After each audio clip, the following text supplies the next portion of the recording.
Традиционная чувашская кухня – это блюда, приготовленные в русских печах.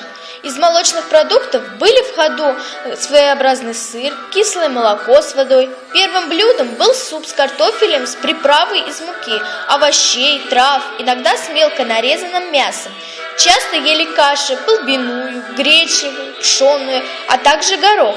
К праздникам готовили пирожки с начинкой из творога, картофеля, мяса, несколько видов яичницы. Оригинальное кушанье – чувашская колбаса, очищенный бараний желудок, начиненный мелкими кусочками мяса и сала. Лакомым блюдом считали кишки с начинкой из жирного мяса и каш. Очень разнообразны были изделия из теста. Ватрушки с различной начинкой, пышки, лепешки, пироги.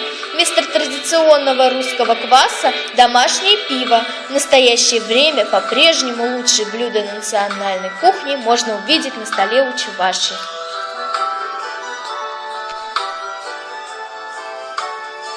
Поросенок по-ибресински, утка по-канашски, налим, запеченный с яйцом по-чебоксарски, суп с калиной, говядина, тушеная в бруснике. И у каждого из этих блюд есть свое чувашское название. Сегодня у нас гастрономический тур, поэтому на голодный желудок программу лучше не смотреть. Вообще в Чебоксарах я насчитала лишь 5 заведений, где готовят национальные блюда по старинным чувашским рецептам. И начнем мы наш тур-маршрут с Ехрем-Хужа. Это ресторан в ранге Музея национальной кухни. Старинный клейменный кирпич, ровная кладка конца XIX века. Решение, где создать такую ресторацию, принималось на уровне республиканского правительства. Выбрали один из самых красивых особняков города – родовое гнездо купцов Ефремовых на Чебоксарском Арбате. Ехрем-Хужа, в переводе с чувашского «хозяин Ефрем». Именно в этой части здания у купцов была кухня, рассказывает директор, а над ней – столовая. Правда, спустя столетия эти помещения разделили еще на общие и банкетные залы. Здесь встречают не только туристов, но и вип-гостей, желающих приобщиться к чувашской кухне. Конечно, богатой и разнообразной ее не назовешь. История сохранила где-то 300 рецептов. Так вот, национальные блюда на основе 90 из них можно попробовать в Ехрем-Хужа. Когда мы готовились к меню и вообще к открытию, я около 3 месяцев очень плотно работала с научными сотрудниками Национального музея. Это были и выезды в деревне, это были работы с архивами. И я для себя поняла, что кухня чувашская вообще делится на 2 направления. Это ежедневная бытовая еда и обрядовая. Именно обрядовые блюда, они вот эту изюминку и демонстрируют. Одно из самых главных, хорошо известных и распространенных блюд – обрядовый пирог хуплу. Просто так его не пекли, только когда встречали дорогих гостей. Объяснение простое – этот пирог с мясом. А мясо чуваши ели лишь несколько месяцев в году, когда забивали скотину. Тесто для него готовится обычное дрожжевое, весь секрет в начинке. Картофель свежий обжаривается, лук обжаривается и свинина, вырезка обжаривается.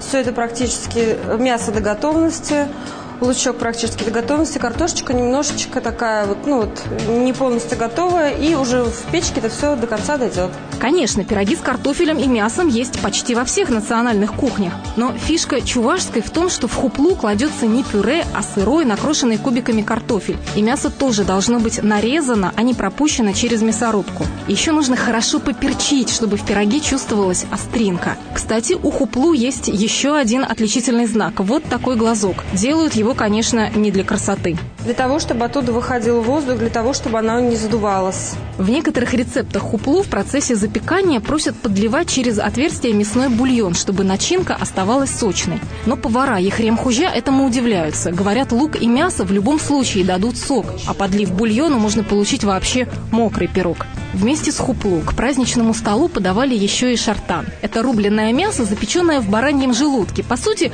такой вид домашней колбасы. Вот только назвать шартан колбасой значит обидеть хозяина. Мы шартан стараемся готовить по технологии, принятой в деревнях.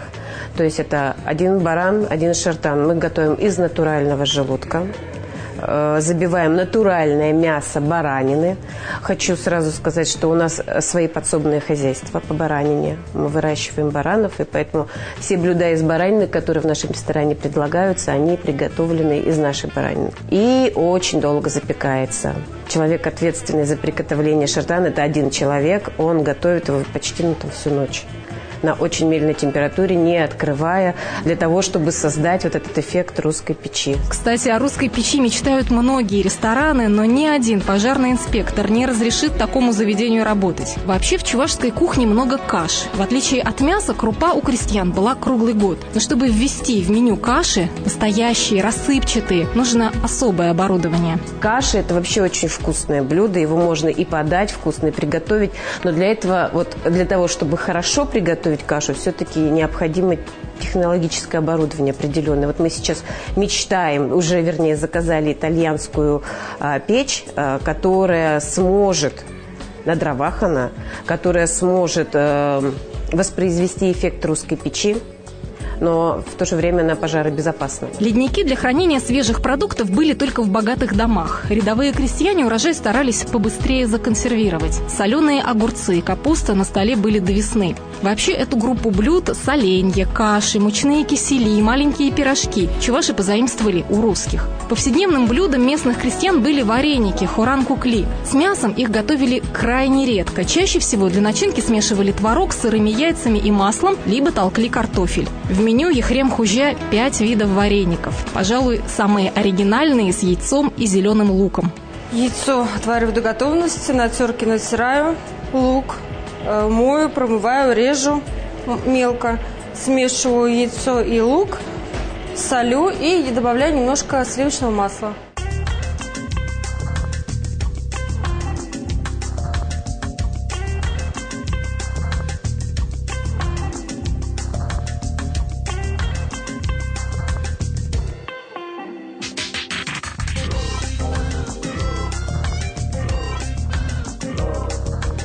Блюд из мяса, молока, яиц в чувашской кухне немного. Все-таки в ее основе продукты растительного происхождения. В деревнях ели лук, чеснок, репу, капусту, тыкву, горох и чечевицу. Картофель появился поздно, только к концу XIX века. Вообще чувашская кухня, она правильная. Знаете, она правильная для желудка.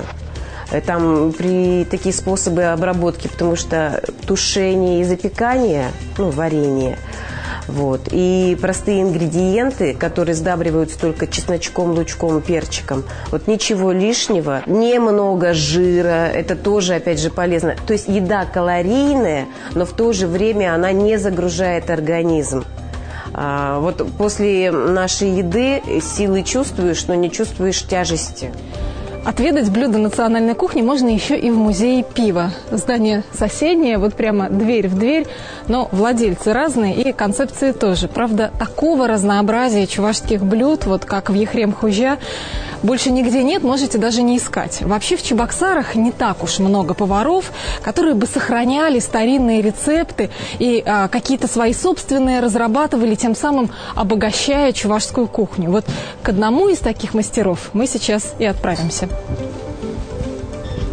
16 лет начинал работать на эти дрова, мы топили печку, печку дровами, воду с колодца таскали флягами. Мастер-повар Российской Федерации, кавалер знака достоинства Ассоциации кулинаров страны Валерий Тимофеев на кухне уже больше полувека. Он кормил и первых лиц Чувашии, и президентов России, приезжавших в гости. Причем удостоился похвалы и от Ельцина, и от Путина. В национальной кухне есть его авторские рецепты. Полукандоги, это рыбный, это картофель, в картофеле запеченная рыба. Это все началось, очень много блюд. Это блюд, наверное, я тогда 25-30. Это все чувашские, считайте. Нигде их нету, ниоткуда они не взяты. На пенсию Валерия Семеновича не отпускают. Сейчас он кормит администрацию Чебоксар. Каждый день в меню бывают национальные блюда. Сегодня, например, это суп какай-шурбе, домашние колбаски тулдармаш в натуральной оболочке и жаркое. Состав последнего незамысловат. Свинина, картофель, лук, тушеные в бульоне. А с колбасками забот гораздо больше. Фарш состоит из говядины, свинины, немного чеснока. Чеснок чуть-чуть только добавляем, много чеснока тоже не любит, боятся запаха чего-то. Вот. И немножко добавляем сюда для рыхлости манную крупу. Чуть-чуть. Для нежности. Вот. И наполняем вот эту оболочку и запекаем. Еще один краеугольный камень чувашской кухни, известный не меньше, чем хуплу и шартан, это суп из потрохов, какай-шурбе. Его варят из печени, легких, сердца, причем в разных частях республики свои рецепты. Так сказывается влияние соседей. Шурбе по-канашски, это отличается, там картошка добавляется. А шурбе, вот это яльчики в Тамбатрево, с этого района, они шурбе с крупой. Крупа, обычно у них перловка или пшено было. А Чебоксарский район вообще славился, он меньше потрохов, без потрохов. Из баранины, вот чисто баранина шурбе это. Это чисто мясо, это уже такое шикарное шурбе. Про блюда из субпродуктов мы еще поговорим, только уже в другом кафе. У чувашской кухни есть одна особенность, которую нельзя не отметить – отсутствие сладких блюд. Ягоды, яблоки, творог, мед на столе были. Но такого разнообразия сладостей, как, например, у татар, у чувашей не было никогда. Мед же в Чувашии тоже был, да? Пасеки же были, а все равно каких-то блюд на меду нету. Нет. Кроме медовых и вина. Да, все, больше ничего нет, вино и добавления. Не задумывались, а почему так? Даже я что влиять на это не могу сказать, я даже. У чувашей был древний ритуальный напиток медовое сыто. Мед просто растворяли в кипяченой воде. Чай начали пить только в 20 веке. До этого самыми популярными напитками считались турах, кислое молоко, квас и пиво. Полностью на чувашской кухне в Чебоксарах специализируется только одно заведение. Но в меню еще нескольких кафе и ресторанов можно найти национальные блюда. Мы с вами отправимся в пивную библиотеку. Тем более, что она находится здесь же, в центре города, на улице Карла Маркса. Недавно по чувашским рецептам там начали готовить и супы, и салаты, и вторые блюда. В интерьере собрание сочинений классиков и журналы.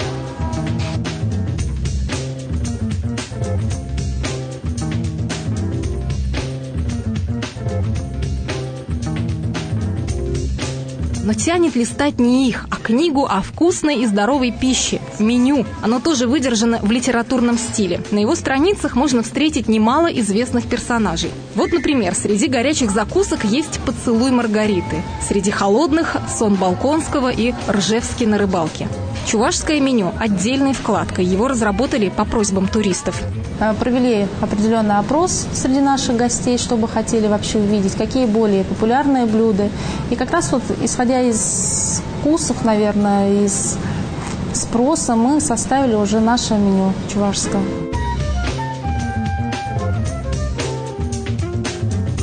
Блюдо будет называться у нас говяжье сердце в сметанном соусе, приготовленное в ржаном горшочке.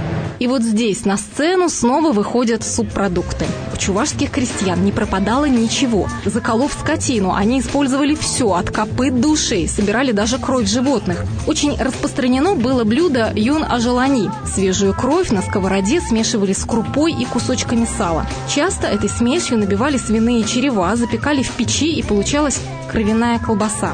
Так как это паб, то здесь к пиву предлагают много видов колбас. Свиные, куриные, бараньи, говяжьи, с чесноком, луком, перцем и, самое главное, все в натуральной оболочке. Именно домашние колбасы считаются изюминкой пивной библиотеки. Но вернемся к нашему блюду из сердца. Шеф-повар Юрий Сергеев его немного отваривает, чтобы потом потушить в сметанном соусе с добавлением репчатого лука, соленого огурца и острого красного перца.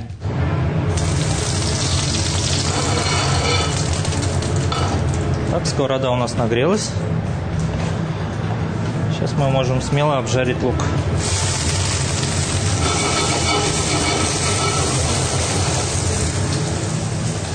И огурцы с перцем чили.